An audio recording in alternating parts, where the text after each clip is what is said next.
Moi, j'ai appris à découvrir Paris il y a fort longtemps en suivant des pistes que m'avaient donné certains livres. À travers Huysmans, à travers d'autres, j'allais découvrir la Bière, le quartier, ça c'est vrai.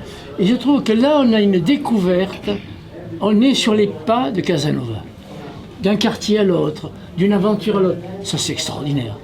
Vivre une ville à travers une œuvre et vivre une œuvre à travers une ville. Et il y a là, et je crois que les deux se rencontrent, absolument. sont inséparables, l'homme et la ville. Absolument. Et ce qu'on dit, c'est la ville qui fait l'homme, évidemment. Tout à fait. Et nous qui faisons cette ville. C'est vrai que là se rencontre une humanité que l'on n'a pas dans l'errance. Et là, il y a conjonction d'individualités diverses.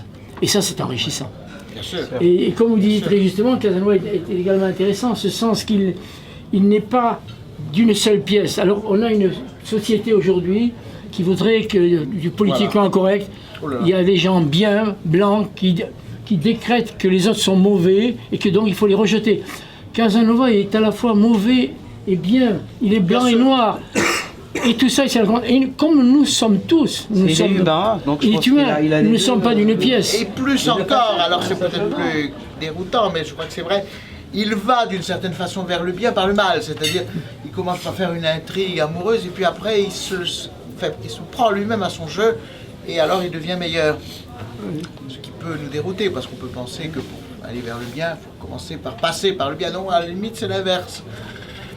Il peut lui arriver d'ailleurs une aventure. C'est une figure alchimique, on pourrait dire. C'est des prises de conscience, oui. C'est une figure alchimique. On veut s'améliorer, je pense quand on fait du mal. Totalement alchimique, oui. Prise de conscience, on peut aller... Alors, alchimique aussi, parce qu'évidemment, comme beaucoup à son époque, il savait manier les sciences occultes, ce qui lui permettait de duper quelques naïfs, mais aussi, plus profondément, il y a chez lui cette idée que l'existence tout entière est une transformation de soi, c'est-à-dire que la promenade, ce n'est pas simplement le fait de marcher, c'est une promenade en soi et une transformation de soi. Il n'y a pas un voyage. J'ai la chance, moi, je prends beaucoup l'avion de voyager, mais chaque fois que je reviens d'un voyage, quel qu'il soit, je ne suis plus exactement le même de ce que j'étais avant.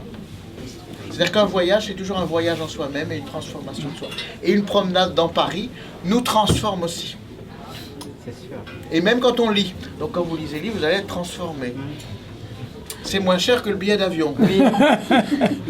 Un peu plus cher que le ticket de métro quand même, mais bon. Il faut voyager avec ses pieds. Vous savez, de Valérie Larbaud, enfin tous ces auteurs qu'on a oubliés, Léon Paul Favre, qui nous invitent à être piétons dans Paris. Vous avez cité Fargue.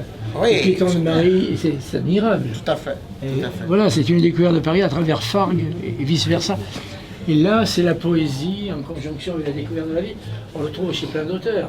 J'ai publié un livre du XIIIe siècle, du XIVe, 1300, c'est ça. Le Dider des rues de Paris, le premier livre sur Paris, premier livre d'un poète anonyme, Guillaume de Paris. On sait qui c'est tout ce qui... Et alors, il découvre, il déambule dans Paris, et il déambule à travers à peu près 300-400 rues de l'époque. On est à 1309, peut-être qu'il écrit ça. Et bon nombre de ces rues sont encore là.